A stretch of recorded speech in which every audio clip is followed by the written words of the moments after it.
All right, last question. This is a long one, mercy.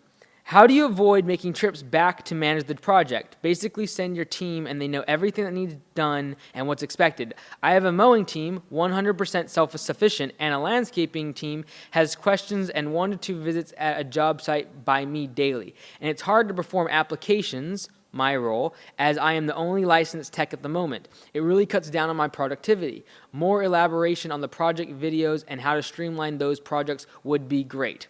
Okay, so this goes right back to how to streamline your projects.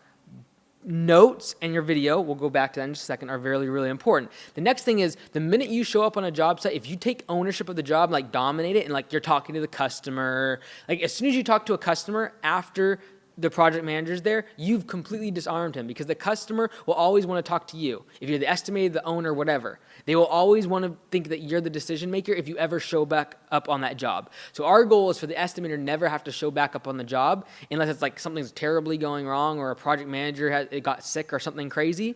And like, it's not a good thing if he has to show up. And so how you do that?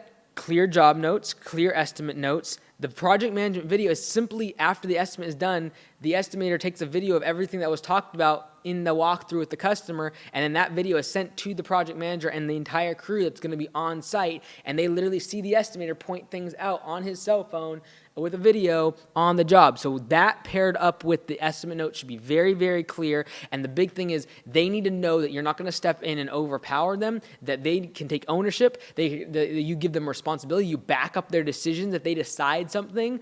There's a balance there too, obviously, but you've got to be able to empower them and not like step over them. And even if you think that they're doing something wrong, not to just show up and dominate. Because if you do that, they're just going to step back and let you do your thing, and the customer's going to always want to talk to you, and it's going to become a mess. You're going to be tied to that job forever. They need to be given the tools, i.e. the notes in the video, to do the job, and then you need to let them go die on their own sword and figure things out. There's a balance there, again, supporting them, trying to help them as much as possible, and also making them accountable so that they take ownership of the job.